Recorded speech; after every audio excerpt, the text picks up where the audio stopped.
너무 뜬금없는 거 아니야?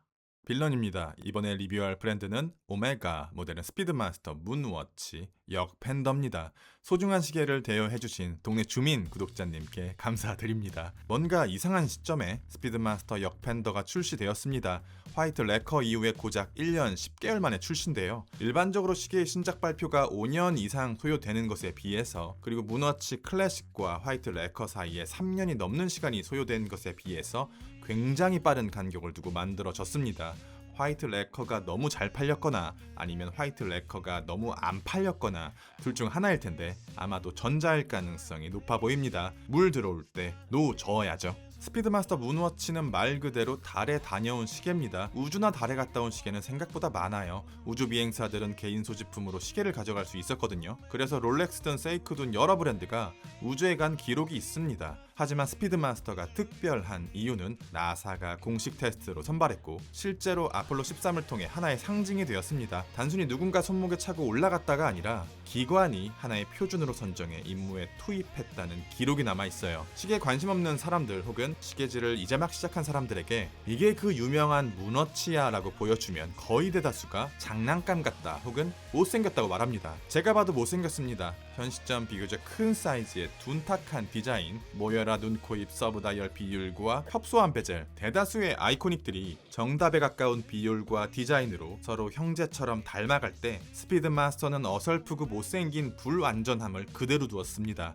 역설적으로 이 불완전함과 못생김 그리고 넘사벽의 헤리티지가 스피드마스터를 크로노그래프를 넘어선 독보적인 존재로 만들었고요. 그래서 스피드마스터는 카피나 오마주가 불가능해요. 범주를 넘어서는 아이코닉이라고 생각합니다.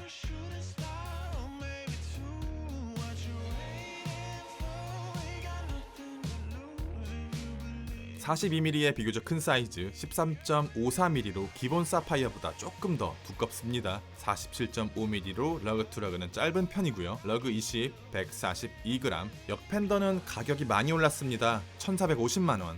1,090만원인 클래식 헤잘라이트와 비교한다면 불알 떨리는 가격이죠. 칼리버 3861, 50시간의 파워 리저브, 내부 무반사 사파이어 크리스탈, 오바, 50m 방수, 17cm의 손목둘레 위에서 핏감은 이 정도입니다. 제 시각에서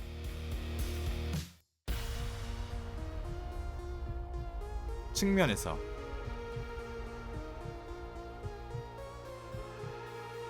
타인의 시선에서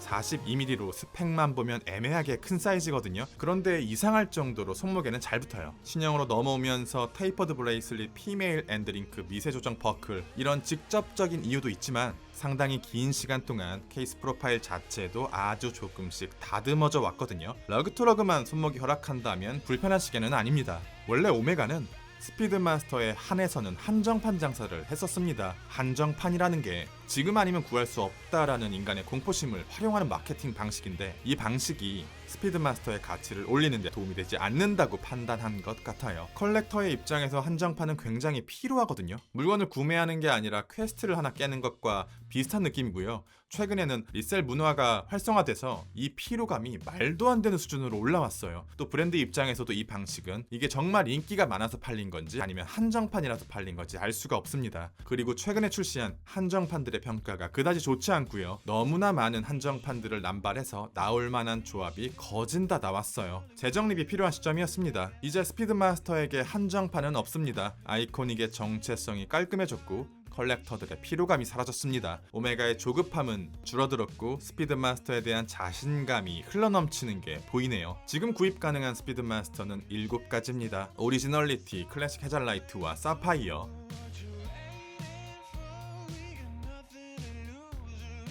보기 드문 조합의 화이트,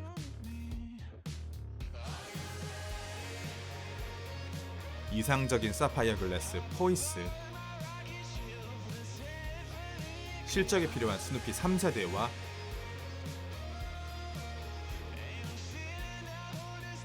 프리미엄 321,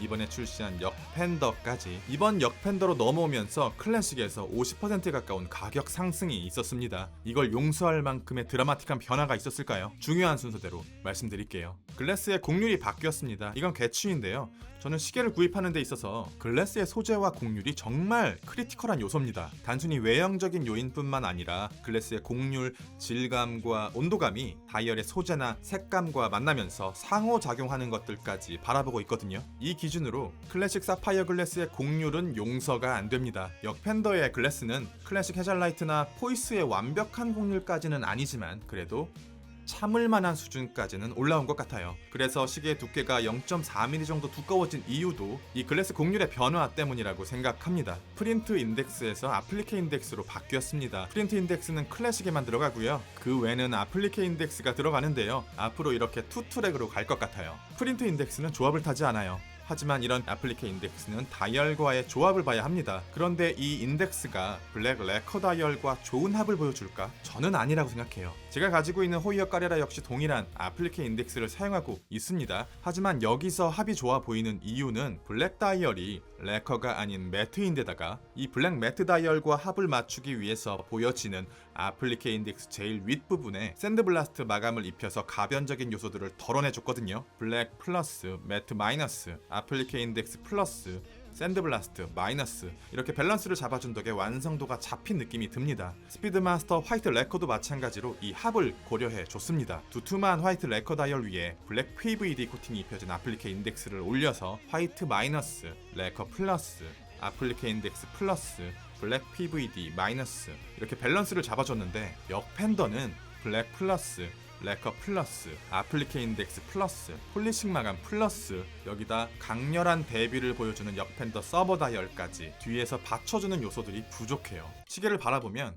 어디서부터 시작해야 할지 모르겠습니다. 그 대신 그 어떤 스피드마스터보다도 화려합니다. 럭셔리 크로노그래프예요. 핸즈는 로디움 핸즈입니다. 이것은 아플리케 인덱스와 세트라고 보시면 돼요. 자꾸 개인의 취향을 말씀드리는데 스피드마스터의 가장 큰 매력은 플라스틱 느낌이 나는 화이트 바니쉬 핸즈라고 생각하거든요. 처음에는 누구나 그랬듯이 이렇게 가벼워 보이는 산티나는 플라스틱 핸즈를 고급 시계에 넣은 거야? 라고 비난할 수 있는데 시계질을 조금 더 해보면 이 생각이 달라집니다. 화이트 바니쉬 핸즈는 정말 보기 어렵고 있더라도 유광이지 스피드마스터 같은 거친 질감을 가진 건 없다고 보셔도 무방해요. 반면에 로디움 핸즈는 대체재가 너무 많아요. 럭셔리 워치 씬에서는 옆집에 사는 민식이 수준으로 자주 볼 수 있을 뿐만 아니라 가독성도 많이 떨어지죠. 하지만 럭셔리 크로노그래프를 추종한다면 말이 달라집니다. 서브 다이얼은 샌드위치 다이얼입니다. 지금까지 수많은 스피드 마스터들은 하나의 다이얼의 굴곡을 활용해서 인덱스 라인과 서브 다이얼의 입체감을 조절해 왔습니다. 그런데 이번 역팬더에서는 샌드위치 다이얼 방식을 활용했어요. 말 그대로 베이스가 되는 다이얼과 서브 다이얼이 서로 다른 다이얼이에요.